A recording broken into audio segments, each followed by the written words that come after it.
All right, you guys. So it's Tiana Adeje. We are back. Trying to start off the whole new year with a more visual finding myself remedy.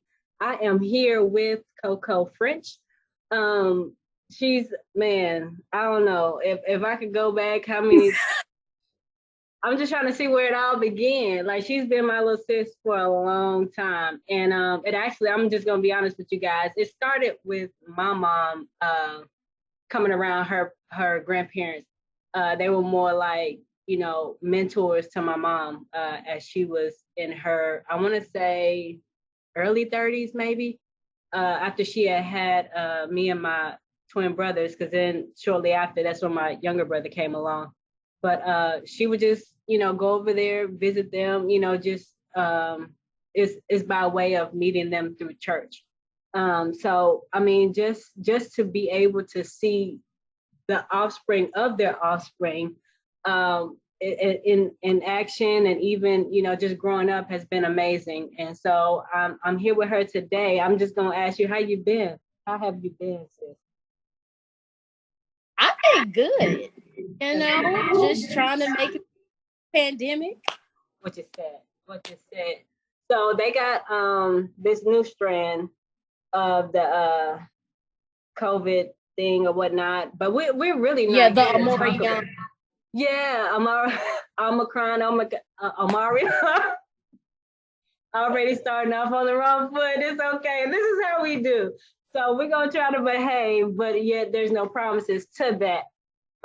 We're just basically talking about the whole. We're just gonna jump on the bandwagon of the whole mental health thing because her and I have our own experiences of what that's like for us.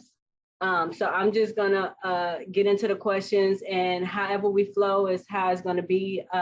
We tend to get off subject sometimes because that's just what we do. It's just a sisterhood thing, and that's how we vibe. So we appreciate you guys for tuning in and listening or whatnot. Make sure you continue to watch or listen to what I've done previously with other guests and whatnot, because I actually had an interview where I was talking to a school psychologist and a marriage and family therapist. And I had two parts to that. So if you guys could go back to that, it's kind of like piggybacking off of that. But without further ado, I'm just going to have a conversation with my little sis about this whole mental health thing. I know a lot of people are talking about it, and a lot of people seem to be promoting that or have been promoting that since what this happened in like 2019-ish, maybe. So everybody's like, mental health is important, just having self-time, just doing all these things. So I'm just gonna start it off by asking you, what does mental health mean to you? Well, to be completely honest, I want to say growing up, I don't really think I took in consideration my mental health. Because I am an isolator and internalizer. So until I started battling with depression at 25, then I understood how serious mental health was. So to me, I feel that it is a vital necessity that a lot of people need to take in consideration. Yeah. You know that, I mean, and when I say vital, I'm just like, it is, it's a life or death type of thing. It really is. Right. So yeah, definitely a vital necessity. It's something that's very fragile, very tender, very sensitive to talk about. And I think with this pandemic, you have a lot of people that's finding out that they have a lot of mental health issues. Because we've been in this pandemic going on 3 years, and a lot of people have found out, oh, I am not okay, when you just are stuck in the house, or stuck just going to one place, and you really can't vent how you want to or have your outlet anymore. So now I feel like a lot of people are just like, wow, I'm actually sad when I'm by myself, or I'm actually angry when I'm not with my family. So I definitely think a lot of people have found out how they really operate as a human. Right. Because like I said, before the pandemic, at 25, I found out a lot. And with me being 28 now, I've gotten a better handle on a lot of things now, because when I was going through it, I'm like, what is this? Like this whole mental health thing. I mean, I've always been an advocate for it, right? But it is true when it hits home or when it happens to you, it's like a whole different outlook. So I definitely think it's very, for me per se, that I just pay attention to it, you know, especially if I'm having a bad day or a bad mental day and I can't pinpoint why.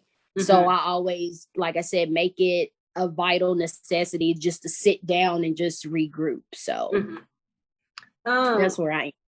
Yes, ma'am. I'm just gonna, first of all, let me put out this disclaimer so nobody will think that I am a certified psychologist or anything like that. That has been my pursuit, but yet nothing or sketched in stone yet or made official just yet. But this is just me being myself and finding myself, as well as the title of itself says, finding myself remedy, because I've learned that, you know, a lot of people, well, the majority of the people that I interact with, or even in our culture, they don't, that's not their first choice, is to talk to a therapist or a psychologist about anything. And when it deals with, you know, us talking to one another, that seems to be the medicine right there, or part of it. And a lot of times we don't even fully say what we need to say, therefore bottling a lot of things that we may be going through. So I'm just going to kind of take it back a little bit to why I have the title for this and why this is so relevant to what we're about to talk about. Because for me as a person, I don't like to talk about everything to everyone. With my family, I don't. Certain family members, yes.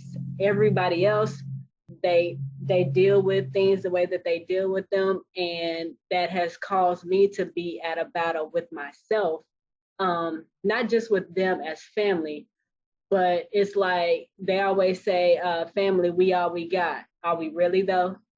Because if I was to count on my fingers how many family members have actually been there for me, have actually dealt with me as an adult, it's slim to none.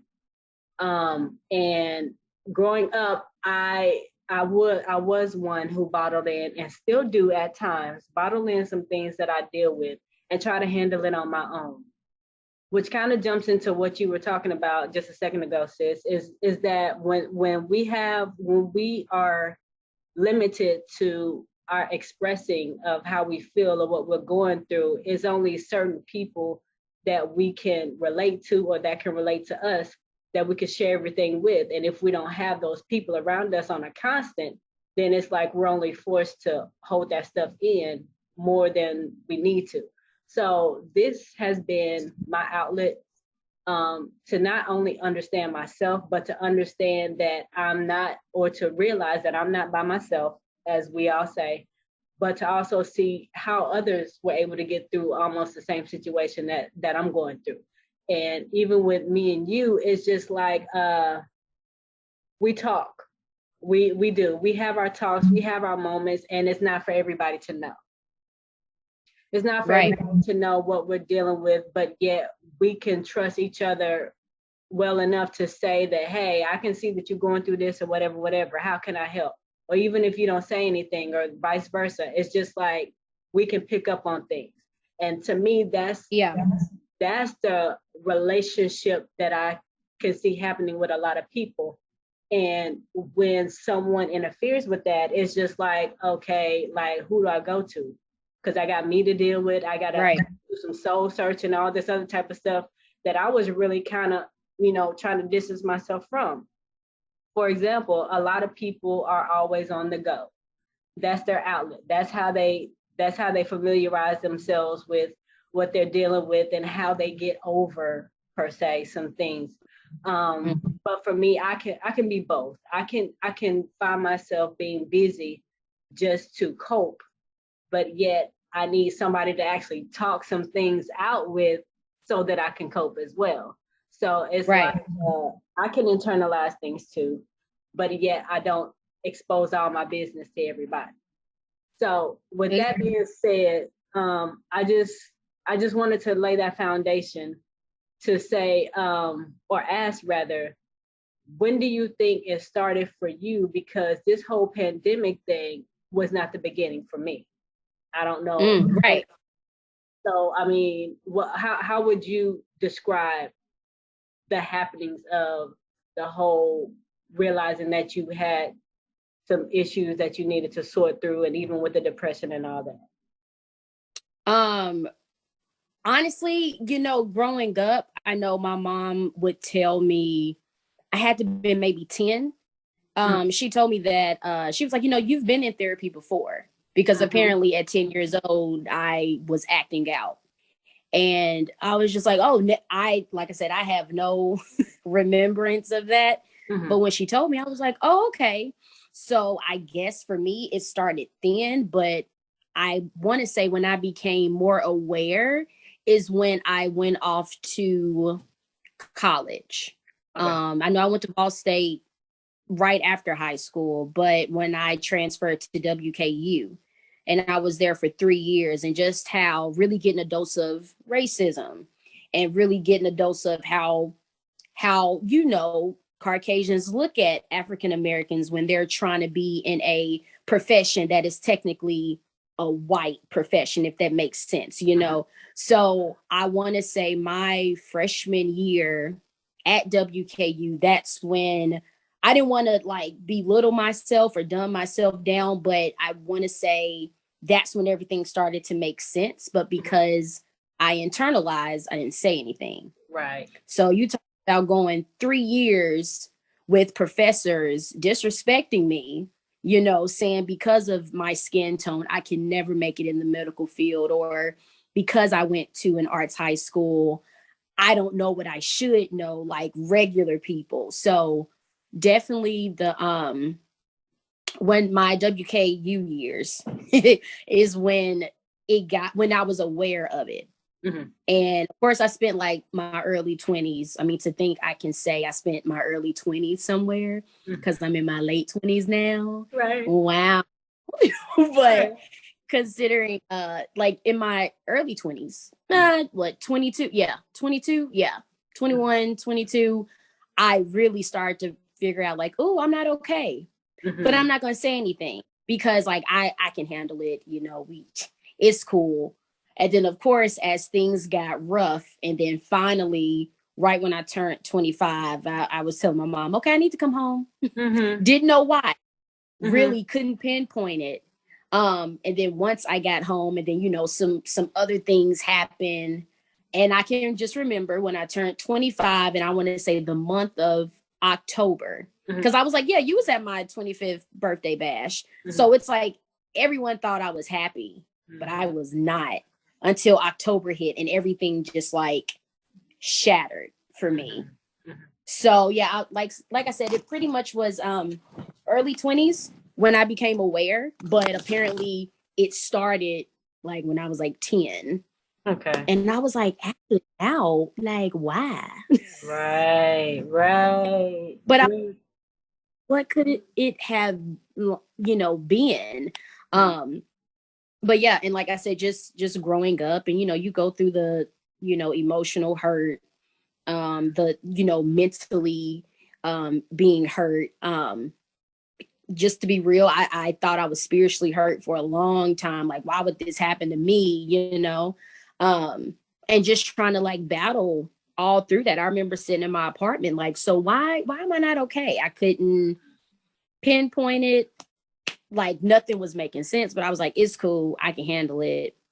And to think that, I mean, to be honest, like 3 years is a long time. It's a long time to have things like that bottled up. And you're just like a ticking time bomb. And then next thing you know, I blew up.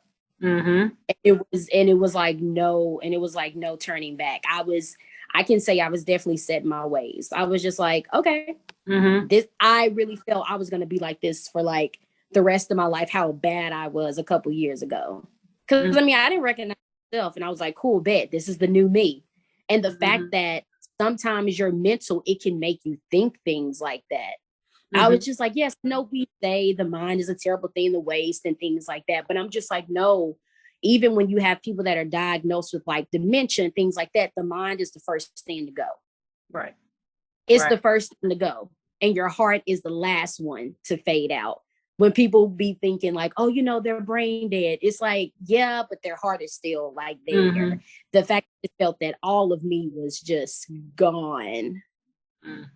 But I'm so glad I got a handle on it. Man. Because your girl was when I say going down the rabbit hole. Right. I was somewhere. Wasn't here. I was on a different plane. I was not of this world, this universe. I don't know where I was in space. And they say La La Land is the land. No. No. Right. No. Okay, you get stuck in that. It's stuck be like Alice in Wonderland. You get stuck. Exactly. With things because Alice in Wonderland this day don't make sense to me. And I was like, she was just in that mug stuck. It's like, man, that's a good analogy, honestly. That's a good analogy because she I would have thought that I was crazy, literally, if I was her. Because, I mean, you're just dealing with all kinds of people and all kinds of personalities and stuff. And here you are looking as normal as ever, feeling as normal as ever, but then you realize there's a whole nother side to other people, which is what we deal with. I know you was asking, how did it get to that point? That's been a question of mine for the longest. But I do realize that experiences for me is what kind of, I guess, helped me to get started in trying to figure out some things. Because for the longest I was, just sitting back, just like, okay, let it be what it is. And then the guards would build, the walls would build. I wouldn't say I was more bitter. I would say I was more so frustrated with not finding answers. Answers that I felt entitled to, but didn't know how to ask the right question. So I didn't ask questions. So therefore, I mean, with the whole therapy thing too, we did family counseling. It didn't last long. Kind of wish it did, because I think that would have helped me a little bit more, because I was later introduced to journaling, which helped a lot. And when I tell you I had maybe 4 or 5 journals or diaries, whatever you want to call it, by the age of 16, I was like, okay, yeah, this is serious.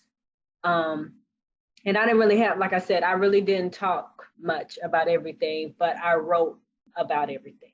And when I say everything, I mean how I felt, what I wanted to say to somebody, had they been in my presence.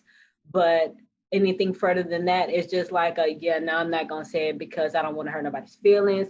I don't want to say the wrong thing. It was just, but I was just like, okay, but they treat me any kind of way. So just why not give them what they give me? So, I mean, that same energy. Yeah, same energy. And we use that phrase very well this at this day and age. And that hits home to me. Like, that energy thing is just, I mean, you did all that, but you don't want to get all that. So you gave it, but you're not ready for it. So why give it? And so at the same time, it was more like I 10 years old was a struggle for me too. It was the whole daddy issue thing. I know I've talked about it in my other interviews and things like that, which is something that you and I could talk about, because it's almost like we have progressed based on our conversations about our fathers and stuff like that, which is a beautiful thing to me, because every young lady needs their father, but due to circumstances and situations that, these young ladies are going through these days, it's just, I don't know where to begin with that, but just to get back, it's so much. But to not digress, it's just a stepping stool for both of us to realize that, this is something that we want to correct with ourselves, so that we won't pass the dysfunction down to our children and so on and so forth. Because at the present moment, even though I'm not trying to make it about me at all. At the present moment, I'm just still trying to help my daughter realize some things that happen to mommy that I don't want to happen to her. And right. it's a process, definitely a process. But for you and I, with our mothers, you know, growing up at their age range, and us learning from them, would you um,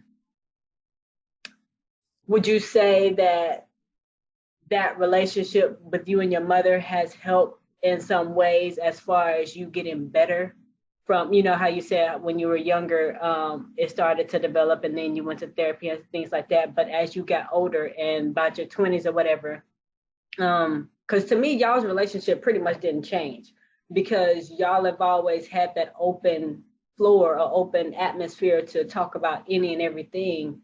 But for the outsiders looking in, how do you tie in your family if you want? Oh yeah, I know.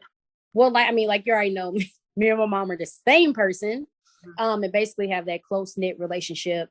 I definitely I could always talk to my mom about anything, but definitely since I'm like fully grown, it's like we can talk, you know, and I'm very grateful for our relationship. But yes, but when it comes to, you know, like the Bible said, it's good to be in good counsel, you know, and to be honest, like my mom is that counsel. You know, I can talk to maybe like a few family members, but it's, you know, it's no big surprise. Like I am more comfortable with my mom because, you know, everything that I've been through, like she always says, if I go through something, she goes through it with me. So it's just like, I find it easy, you know, to talk to her. And of course, like I pretty much talk to you about everything. Lord have mercy. So it's like between like my mom and obviously you, it's just like, it's only certain people in the family that I can trust with a certain level of sensitivity, or if it's fragile, or if it's something like, if I'm wearing this pain as like a badge of honor, it's something that I don't mind. I can take it off and I can give it to my mom, be like, let's unwrap it, let's unfold it. Or like when you and I are having our talks, it's the same way. I can feel like I can take everything off and be like, sis, this is what's up. You know, because like you was just saying, you can't trust everyone with your business. You can't. You know, family or not even friends, not even like your best friends. You can't really trust a lot of people. Not saying that your family or your friends, they won't understand, but maybe they can't sympathize or even empathize with anything that you're talking about. Because you do want to talk to people that are relatable, you know, or, you know, just can be understand that, oh yeah, I'm human. Like I get it. But it's only so many times you can hear, oh, I get it. Because it's just like, it's like you may get the circumstances, you may understand the talk about it, but you really don't understand it mentally or emotionally. So, you know, of course, like talking to my mom, of course, she's been through things, and of course, she can sympathize and empathize with a lot. It's just that simple. Like vice versa, you know, like you can as well. So definitely, I would say that it's crazy because I feel like me and my mom get closer every day. Yeah. Because, you know, you can learn something new every day. So definitely with my, you know, with the outsiders, your listeners, they need to know that my mom, yes, I am in good counsel when it comes to my mother. Of course, when it comes to you being my big sister, I'm definitely in good counsel when it comes to making sure that my mental health at least stays on the right path. Because yeah, I mean, you know, we can get a little conversations can get elevated, but then you're just like, wait, this person is here to help me, or this person is here to listen. So why would I just go off? It's just like, wait, let me just instead of like talking at a person, like let me communicate like why I'm feeling the way that I'm feeling. So and having a space to do that, man. You said empathy, and that's one thing that I've heard where I'm at right now. It's just, first of all, let me just ask you, what does empathy mean to you? For me, because you know I'm not Webster. Empathy Empathy for me means that it's like I can get like a gradual understanding. It's just like I may not have been through it, but I can be like, oh man, I don't know what I can't empathize with that certain thing. However, I did go through something that had the same emotion towards it. Mm-hmm. Like, because obviously when you sympathize, you're like, dang, I have sympathy because you've been through it. Mm-hmm. But with empathy, I'm just kind of like, man, like I cannot pretty much even fathom what you're going through. However, that same level of anger that you have, I have had it before. Maybe not in that situation, but something else. So I can definitely empathize with a lot of people's emotion. You know, when it comes to just when you just have like a death in the family, like if someone lost their mother and they're talking to me about just being angry or upset, I don't know what that feels like. My mom is still here, but it's just like, yes, I have lost someone where I'm just like, yes, I'm mad. Like they're gone. So that would be my, you know, Urban Dictionary, KoKo French book, definition of it. Right. I could be wrong in what I got from that, but it's almost like that emotional connection when someone is dealing with a situation. And it just jumps into what I was going to ask you next. But before we get to that part, is man, you said a lot. I'm trying to make sure I pinpoint what I was listening to because we already said it. Not everybody can be trusted with your situation and what you're dealing with, but yet when you have the space and the opportunity to get it out, that's when it's no hands tied. Like pretty much you can trust that person from then on. And it's a wonderful thing to know because I know, and I'm just gonna put this in there. It's just a lot of people see you and your mother together. It's already a given. People notice it all the time, but at the same time, it's just to say that that's what a mother does. Is that they allow themselves to step out of where they are and be at your level as well as you being at their level of communication and understanding to where it's like one doesn't overpower the other. Because I see you guys in communication all the time. You don't try to outtalk her. She don't try to outtalk you. There's an understanding. Yes, you know, y'all get excited at times when it's what you're talking about that interests both of you. But at the same time, it's not like, oh, I'm trying to, you know, outshine you or whatever, because there is going to be a losing battle every time if y'all trying to outdo each other with what you're dealing with. Because if she may not have gone through what you're going through, but yet she's, you know, humbling herself as the mother to understand what you're going through in order to help you, that's golden. A lot of these young people or a lot of people your age don't even have that. They don't even go to their parents. They don't even go to nobody. Yeah. So they find ways to deal. But in them trying to find ways to deal, here comes the triggers. And it can be through people, it can be through situations, reoccurring situations or whatnot. So I guess my next question was going to be, what are the triggers for people your age? Because when you mentioned earlier, when somebody says, oh, I get you, I get it. No, you don't get it. You're just kind of adding on when you kind of like, because that's like a shutout for me. When somebody constantly says, oh, I get it, but yet you don't give me anything else to go on. It's kind of like, okay, shut up with what you're talking about. It's so what is a trigger? And no, let me just ask that first, and then I'll just ask. What so like just my person? It could be for you or either just your generation. Yeah. So for you and your generation. I know. That's a good question. Let me ponder. Let's do it just for your generation. How about that? Because so that like I say for triggers, what I'm like, in my opinion, triggers for my generation, you know, I guess it would just like we was talking about that whole like keeping that same energy type deal.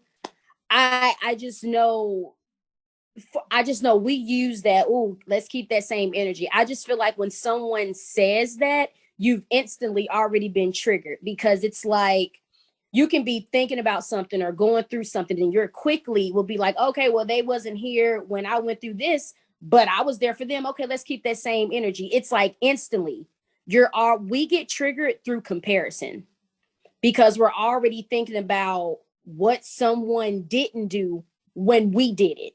And I'm thinking everybody's hardship is not the same. And I think that's where a lot of like failing friendships like happen, because you're thinking that, you and this person, y'all are friends to the end, or just good associates. But at the end of the day, your hardship is different. It's very rare that you can find a good friend and y'all's hardship is on the same, levels. Mm-hmm. You have a lot of people that their hardship is immature.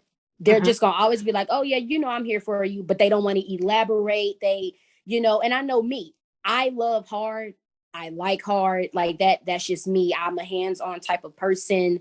Mm-hmm. I'm if someone's going through something, I'm gonna, if it's laid on my heart, I have to be led. Because mm-hmm. I'm not just vulnerable and gullible, but or I'm not a people pleaser anymore. But if it's laid on my heart, I'm going to get someone flowers. I'm going to send them a prayer through text. I'm going to go visit them, and sometimes, even recently with me doing that, sometimes I feel a certain type of way. If someone knows like what I'm going through, I just be like, wow. Okay. Like it's like what I'm going, like, it. Like we probably didn't even talk about it, but it's just like, you've seen me in passing, like, but you don't reach out. And another trigger, I think, is when people say, well, I just didn't know what to say. I mean, it's almost like people always say, I didn't want to walk on eggshells. I really do not like that phrase. I don't want to walk on eggshells around you. I'm just like, don't walk on them, just pick them up and then come to me. It's simple. Because I'm not gonna walk on eggshells. I'm gonna pick them up. I'm gonna have some glue so we can get the egg back together. But as we're doing that, let me still come and see, like, are you okay? But just for like generation in its entirety, our triggers is through comparison. Okay. Like, I mean, because it's always like that. Even when you see like the little memes on Facebook or Instagram, oh, keep that same energy. If you didn't contact me in 2021, don't try in 2022. And you don't even know what that person is going through. That's the first thing. But it's always through comparison, because you're already comparing. Well, I didn't talk to Shaquan in 2021. So if Shaquan hit up my phone in 2022, oh, I'm not finna answer. Mm-hmm. Like your hardship has already been broken. Yeah. Like already. So it's definitely, in a nutshell, it's definitely through comparison. That, and I ain't gonna lie, that's my trigger. Because I just be like, oh, okay, so I called you and I prayed for you, but I can't even get like nothing back. Just like, oh, I'm just checking on you. I can't even get that. But again, that's a way that the enemy can get in your head as well. Yeah. You're like, oh, they didn't do this for you, but you did that for them. And like I said, you're mental, and that's what the enemy plays on anyway. Yeah. Like anyway. So I'm just like, yeah, so you got to know the difference between, God and the enemy's voice, because, even though I'm saved still, I just be like, okay, I'm going through a lot. Who's talking to me? Sometimes you really have to be like, oh gosh, who's talking to me? Because the enemy can make something sound so good, and you be like, yeah, and then God be like, well, actually, no, that ain't what I'm trying you to do. I told you to call her, but you called her. That's what I'm saying. And the enemy can say the same thing, like, no, no, don't do that. Like, it's that one over there, and that one over there can be like the most toxic person ever. Mm-hmm. So yeah, and honestly, I think just the enemy should be a trigger just in general. Like, I mean, hey, right. Like, he come through, be like, what, I'm already upset, like, because you tripping. We got but yeah, definitely that. Okay, we got what I'm saying. Yeah. But all the say, basically, like I said, it's through comparison. It always is through comparison. That, and a lot of people will never realize that. Like, I just don't like the way they do this. I'm like, so you already comparing because you're thinking about how somebody else treated you. Like, it's through a comparison. And that's part of why, I mean, I already let you know that that's pretty much why I am slim to none again on social media, because I feel myself, that's a trigger for me. And we're not even in the same generation, but still, it's just like, I know me. I know that I won't back down until I get what I feel is due. Which And will. which plays on expectations, which plays on the whole jealousy, which plays on the whole covet thing. It's envy, all of that. I know me, and I know how I used to be. And for the longest, I have tried to, just rid myself of who I used to be. Well, how I used to or react. And for me, just joining the whole social media game has played on my mental. So I'm just like, you know what? I'm not even going to keep tempting myself. I'm not even going to keep playing with myself like that, because I know that once I get there, it's kind of hard for me to just strip it back down to where I am saying all that other stuff. Because at a few points, it has played on my anxiety, whether it be on social or in public. Because if I see something that I know I feel ain't right, I can do a few things. Either I can say something about it, I can react on it, or either I can just ignore it. Like I always tell people, I ignore ignorance. I really do. And it helps because, I mean, if I see something that seems to be so ignorant to me, then I just, just kind of turn a blind eye to it, because there's no need for me to feed it, because, I mean, that's just me entertaining foolishness, and I don't want to seem a fool. For entertaining it, especially if it don't concern me.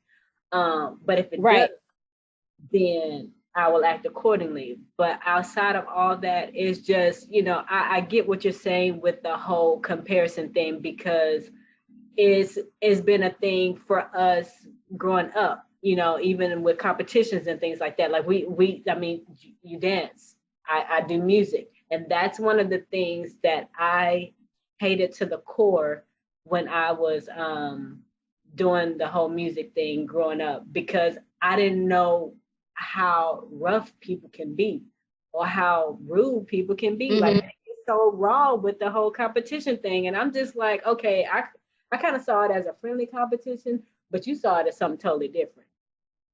So, I mean, we can if we want to, but it's just like, it's not going to look pretty for any one of us. So with you saying that, it's just like, we have our ways, of being meek. We have our ways of dealing with people who tend to take things a little bit too far. That's why I don't associate with many people. If you ask me how many friends or good friends I got, it's still on that same hand, the counts of them. Because I consider the whole 5. Remember when they used to have the top 5 or whatever? I used to hate. Yes. But okay, that's family. That's family. That's no friend. And then they start falling off. But anyway. And it makes sense when you get grown. You be like, no, I for real got like 3 friends. Literally, as we say. Literally. But literally.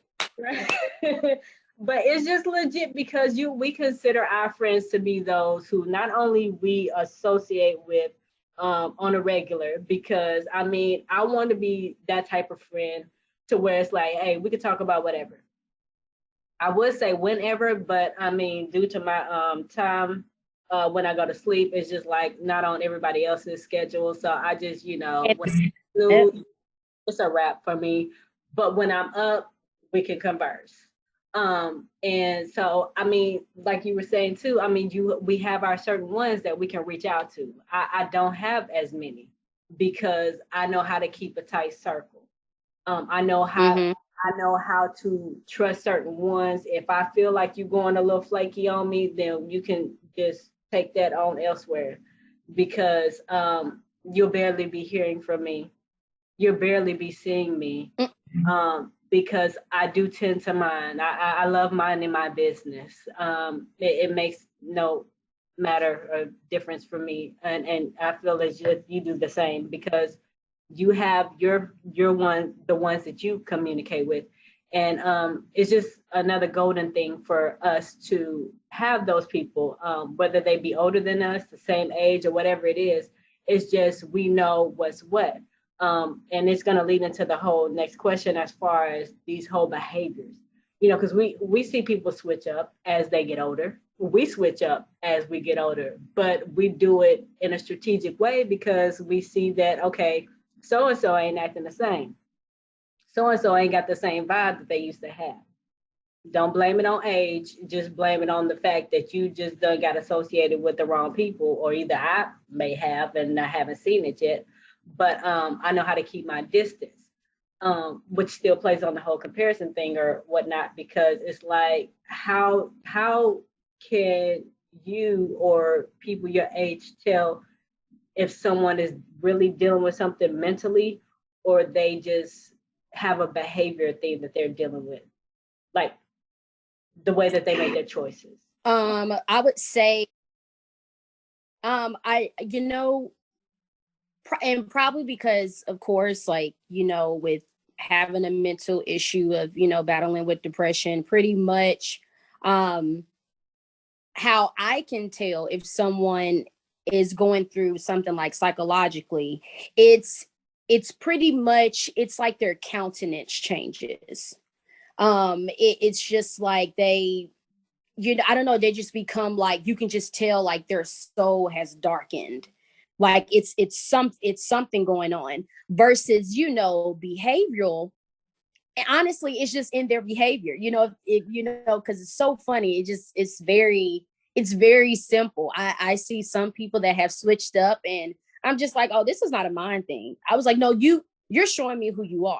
Pretty much, I think behavioral issues start to happen when someone shows you who they are. I mean, listen, Maya Angelou already said it, okay? But she did, she already said it. But it's just like, I've seen people, and when they have these behavioral issues, they're so comfortable in what they're doing. I'm like, oh no, this has been you. Mm-hmm. So pretty much when I met you, this was a facade. This was a character. This was a mask. Now you've gotten connected with your quote unquote like-minded people. You're around your clan. You're around the people that, yes, this is like pretty much who I really am. And some people don't know who they really are until you meet someone that's just like you. And they can just continuously pull that out of you. And I'm just like, oh, so this is who you are. Cool, bet. I don't trip. I just continuously just move accordingly. Mm-hmm. And I will say we can keep that same energy, because when you come around me, the crazy extra chick that I was back then, I'm still her now. But it's okay, because we've probably outgrown one another. Like due to a mental standpoint, we've outgrown one another spiritually. It's just like, you know what? I can love you and I can pray for you, but I don't think you can just come over and we can play Uno no more. Like, I don't think we can do that, because you're a different person. And like you said, don't blame it on age, or, she just ain't it anymore. It's like, no, you have met your like-minded people. So, and then versus like when I see someone, and when I know it's something mental, you can just tell by their conversation.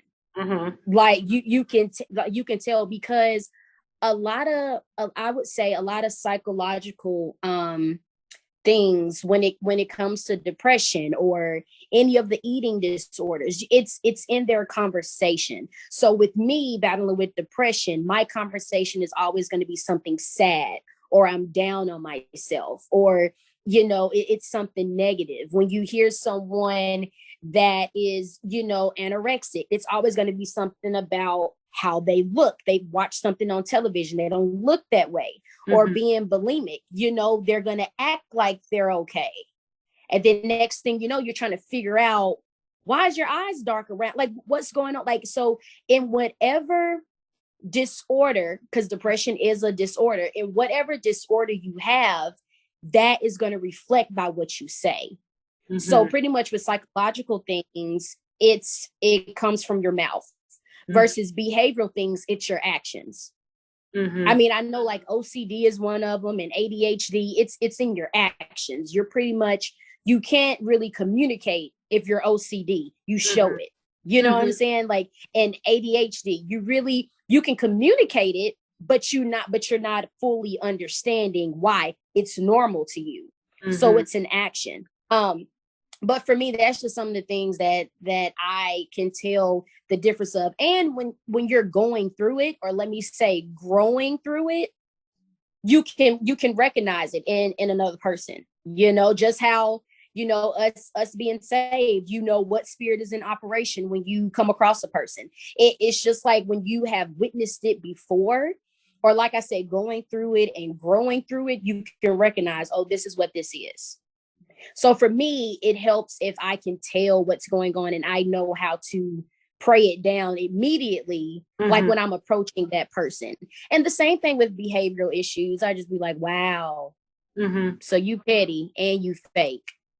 Okay, cool. It's now, sometimes I ain't gonna lie, I just be like, I really gotta really think about how I want to approach this, because sometimes, let's just be real, praying for me sometimes is not always the first option. I be ready to lay mighty hands, or I want to say something in a mighty way. You talked about them tongues though. Them tongues. Okay, but like when it comes to behavioral things, you want to tell a person like, oh, you just fake now. But like you said, when people start getting flaky, we can go on and call Tony the Tiger, get some Frosted Flakes, so you can go on with him. Because I like, if I start getting flaky, give me some lotion. Let me get this ash off. Like please approach me. That's all I'm saying. But that's how I be telling. Right, with the eggshells too. Just take the flakes and the eggshells. Pick them up. But make a whole meal. But over there though, do it over there. But and I'm sorry. I'm glad you said growing through it, because some people, what irks me sometimes to the core is when people say, but that's just who I am. No, that's who you choose to be. Yeah. And the ability to change, people just feel like they're just so inadequate of it or not able to do it just because you done got set in those ways when you can settle in different ways. But I mean, if that's just what you're going to do, that's just what you're going to do. But for me, and you and others like us, it's just we recognize what those triggers are. We recognize how to handle most of them, although they do come in different shapes and sizes. I've been tried a couple times. Triggers basically is the same as being tried. For those of you who don't know what we mean by triggers are those things or people that try you. And I used to say they try you in a worse way, but we got ammo for that. Please believe it stays on deck. With no apologies. But in all seriousness, it's just, we know. Mental health is nothing new to us. It's just something that, like you just literally just said, we're growing through it. I'm not gonna say I'm 100% one of those who has a full diagnosis of something, but I have experienced quite a bit. Due to my experiences, and it has helped me to grow and outgrow. I'm so glad you said that. It helped me to, because I thought about it the other day. Because we tell a lot of people sometimes it's just to grow up. But if they don't know how, then it's just basically our cue to just outgrow that and just move forward with what we're doing. So, I mean, for us to outgrow a lot of things that we dealt with before, and to be able to help others. That's just been the main thing. For us to be able to help others, I'm trying to make sure I got this other question on point before I go to this. Okay. On deck. Right. I already asked you that. So yeah. So we pretty much close to the last question. but I just believe that it's already a given. And I'm just gonna tie in the whole father thing real quick too, because I feel like if you want to help jump on that too, it's just I feel that and I am really gonna try not to be emotional on this part, because when a person goes through something, it does affect the mental. I do believe it. Oh yeah. First, like you said, and it has been something that has played with me for, what am I, 35? For started when I was like 7 or 8 or whatever. It's been some time. Right. But when a person finds the solution or finds the remedy for what they're going through, it's a weight lifter. Yeah. I don't know, like you said earlier, though, you didn't know how it started. I have come to the point where I figured out the main part. Yeah. Was because I didn't have the person that I needed in my life when I needed them. Absolutely. Now that I do, it's just like it's a process still, because I'm trying to make it make sense. So when I was younger, my father wasn't around for me to actually talk to him about the things that I was going through. Granted, I had other family members present, but the conversations that I really felt like I needed to have weren't in place. Therefore, I tried to do so much figuring out on my own. Right. Ended up leading me into wrong relationships, but it led me into just the wrong company of people. And I felt that had I had that present, then I wouldn't feel so dysfunctional. I haven't been fully diagnosed with anything. Because I believe that talking it out with the main source is what helps. And for so long, like I said, about those 7 or 8 or 6 or 7 journals or whatever that I wrote about, 90% of it has something to do with my absent relationship with my dad. So as the years went on, it's kind of like, okay, I need something else, because writing it out ain't getting it for me no more. So then it trickled into the whole music thing. But again, that was my whole hiding of it, because what I really wanted to say in the songs is just like I feel forced to talk about certain things when I really want to just get it all out. And so, again, as the years went on, I made an appointment to talk to my dad and to get out everything, whether it was the good, the bad, how I felt, how I was feeling, whatever it was that I felt I needed to get out. I am so appreciative of the fact that he did not cut me off when I was talking. He did not judge me whatsoever, but he listened to I needed to say. And after that, I felt totally different. Yeah, because it's like the conversation was tangible. It was like 20 years worth of a conversation that I felt was overdue. I saw him I saw him like some family functions and things like that, but I just felt like, okay, he's not approachable. He's not somebody I can talk to right now, whatever. But as time grew or progressed, it's just like just to have that relief, which is again so important for me as to why I'm doing this whole remedy thing, because I feel like if people feel as if they cannot talk to anybody else outside of family, then start with someone that you trust, because this whole mental thing, it's going to hit the roof for a lot of people.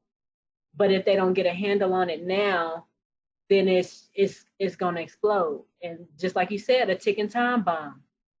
So much is built in, and it's not just with our age. Like I said, well, again, we're not the same age, but it's not with our generations. It's with the older ones. Because if I continue to hear and see older people talking as if they still going through some stuff that they could have been figuring out, it's gonna drive my nerves. Like, you had all this time to, to talk to somebody, whatever, but I guess I'm trying to get to the part where I'm asking you, what advice can you give with no age limit to anyone who is trying to do this thing by themselves, but for some reason they realize that they really can't unless they talk or get it out in healthy ways? What advice? Honestly, my advice is so simple, and that, I tell a lot of people this because I get this question a lot sometimes. My like, when I say strong advice would be like, be prepared to not be okay. Like, I'm because you have to be real with people. Like, I tell people, the only advice I have for you is, when you're not okay, accept that you're not okay. Right. You don't want to sugarcoat it. You don't want to, psych yourself out.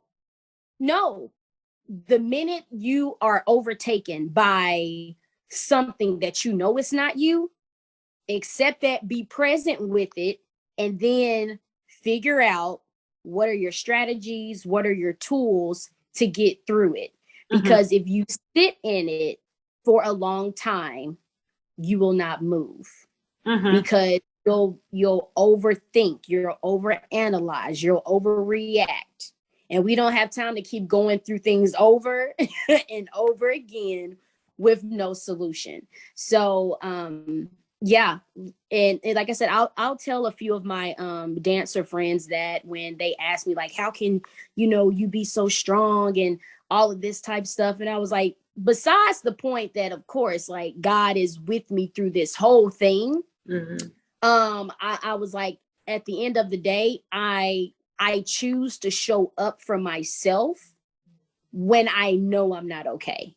Because, and what I have to do a lot of times, I'll have to say, like, talk, like I was talking to a friend of mine. And I told him, I said, it's a bad mental day. He said, okay. Because it's one of those things of, like, if I say it and put it in the atmosphere, it's reality to me. Right. I don't have to, because if I think in my head, oh, I'm having a bad mental day, I can psych myself out, and then I found myself, being rude and things like that. And a friend of mine, the guy that I was talking to, like, since I've been battling with depression, he's always been there. He'll randomly just do, like, check-ins, like, hey, not even trying to talk, I'm just doing a mental check-in. So to this day, I am grateful that he still does that. But yes, I remember calling him, and he was like, hey, and I was like, hey, I just want to let you know it's a bad mental day. He said, all right, I know what to pray for. And he was like, all right, love you. I was like, love you too, and hung up. Because sometimes you need that accountability partner. Like, sometimes, like, accountability is very serious when you're going through a lot of mental things. And that accountability partner can be as simple as you setting a reminder on your phone, or you have all these apps out here that's about self-care. It can be something as simple as trusting your smartphone to send you that reminder that you will be okay. If that's what it takes, you have to start small. And like I said, setting alarms is great, where your alarm tells you something. Set, like, it like, I tell people that all the time, like, it can be something small. I'm not trying to tell you to go to the best therapist and spend all this money, because your insurance is only going to cover so much. I'm not telling you to do that. I'm not telling you to, go to a church and just lay on the altar. If that's what you need to do, fine. Do whatever you need to do. But at the end of the day, just be okay with not being okay a lot of times, and be willing to accept that. Because like I said, I have to say it out loud. I can't write it anymore. I have to just, oh, I'm not having a good day. And it's a difference between saying you're not having a good day and having a bad, like, mental day. Some days I'm like, oh, it's just not a good day, you know, and, you know, you can just have like cramps. It's raining. You want to be in bed. But when it comes to a bad mental day, because I'm just like, I don't know what my brain is going to think, and I don't know what I may say. So as long as I can just say out loud, I'm having a bad mental day, people already know, okay, cool. So let me not try to say anything that may cause a trigger. Right. And sometimes you have people, they'll just check in on me, or if I'm in person with a lot of people and I say that, they'll just be like, okay. Sometimes they just want to give you a hug. Sometimes feeling a person's embrace is better than actually always having something to say back to them. I always say it's the difference between listening and hearing a person. So it's like, if I'm going through something, yes, I want someone to listen to me where they can thoroughly understand. And then I also want that person to actually hear everything I'm saying as well. Because you can hear my tone. You know, if you're in person, you can see the body language, you know, or if we're on the phone, you're listening to me and like, okay, I'm thoroughly understanding, but then also you're hearing everything. But yeah, oh my God, I can be like all day on that. Ooh, I can be all day with that. But yes, I just tell people, you know, especially if they're going through some things alone, they don't want to, you know, talk to anyone. And it's crazy because I do have quite a few people that, you know, love to talk to me and say that I'm easy to talk to. And sometimes I'm thinking, oh my gosh, but I go through this, that, and the third. But then I'm just like, well, you know, sometimes I'm just be like, well, what is it? Right. Why me? I remember, you know, asking God that, like, why me? He said, why not you? And that was it. And I said, okay, you know what? Because I ain't gonna argue with you too much more. So I mean, you know what I'm saying? So when people, you know, the fact that I know I'm one of those people where when someone talks to me, I don't have to take on their battles. I can literally just be here to stand in the gap and listen. Right. And be like, okay. Because, you know, when you're standing in the gap, you're in the valley. So it's just like, okay, like you can be there when someone needs you. And like I said, I always tell people, okay, that if you want to go through this alone, that is fine. Be prepared to not be okay a lot of times. When you feel that you're not okay, accept it, figure out what you need to do. If that's just sit in silence, if that's pray, if that's meditate, what people be doing, burn your sage, look, whatever you need to do, you know, because y'all want to do that, okay, but I know who I to help. I ain't trying to burn no herbs. I ain't got time. That's not. I set a candle on fire. That's about it. That's about it. You know, I might light an incense, push it around, put some Erykah Badu on, whatever you need to do, you know. Right. But I just, or even if people are going through it with people, I'm just like, okay, just and also I would say prepare to be uncomfortable. Because when you're going and growing through things, you're going to get uncomfortable because it's something in you that doesn't want to stay there much longer. I mean, just how like when you outgrow clothes, you know, you can't get in them size 5s. Like, stop. You're uncomfortable, sis. You can't sit down. You can't. You can't pull them up over your ankle. Right. Them extra 2, they'll do it for you. That's what I'm saying. So I'm just like, it's, you know, just prepare to be uncomfortable and be not okay. And these are things that we don't like to hear. We don't like to hear if someone is, we don't like to hear I'm not okay. We don't like to hear I'm uncomfortable.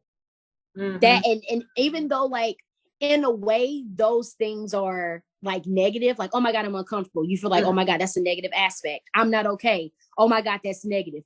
You have to be prepared for that. It's not always going to be, I'm having a bad mental day, but you know what? I'm going to go outside, jump rope. Absolutely not.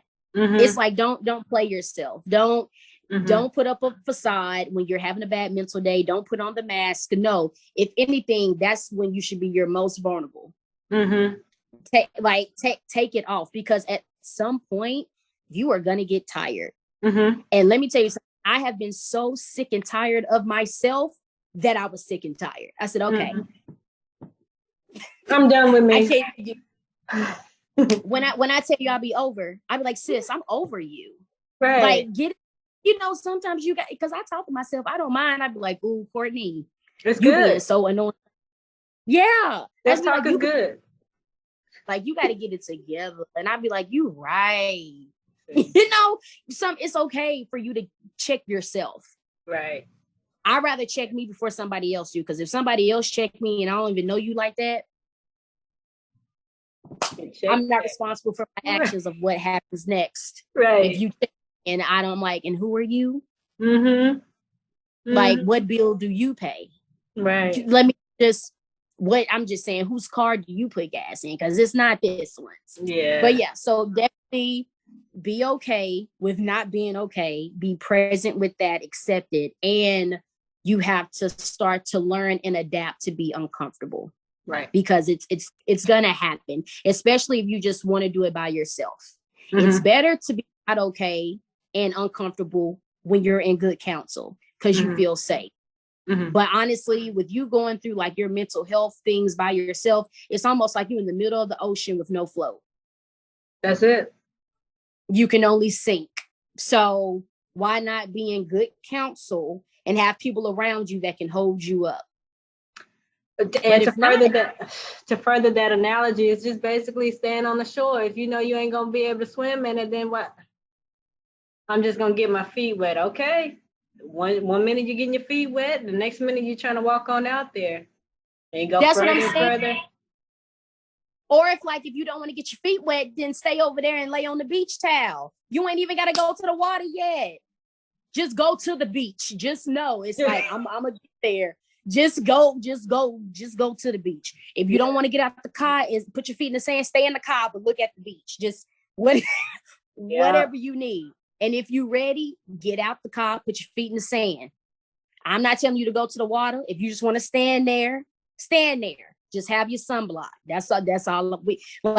With this mental health thing, it's not a race. You know, it's just you, when you are ready, it is, your mental health is on your terms. And I'm just saying, you don't want to be like the president having all these different type of terms and you ain't solved nothing yet. It's like, I need you to do something. Right. Like what you want to do in your first term. You want to just accept everything? We can accept everything. Now, this second one, I need you to put some action in. Right. It was a little comfortable for a minute. Now it's getting a little rough.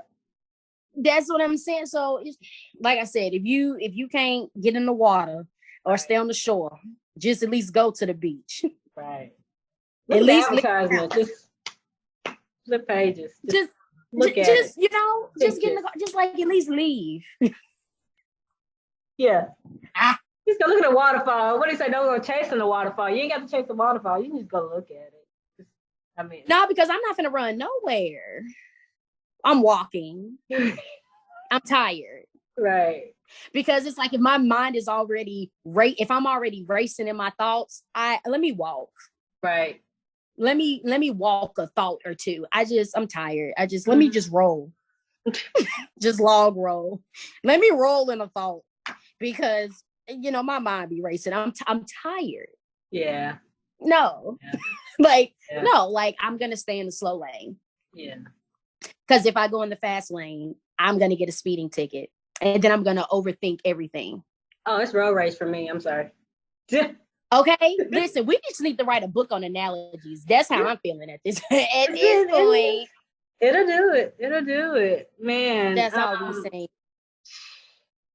Like I said, we could talk, honestly, about a lot of things. It's just to help others to understand that, I mean, they always say that you're not by yourself, which is it's a given that you're not. But like you said, and as I agree with, is that even when you're going through, I mean, you could take moments to where you're by yourself. Like I have taken several moments by myself to where it's like no noise, no people, you know, coming at me with a lot of requests and things like that, because too much can overwhelm a person.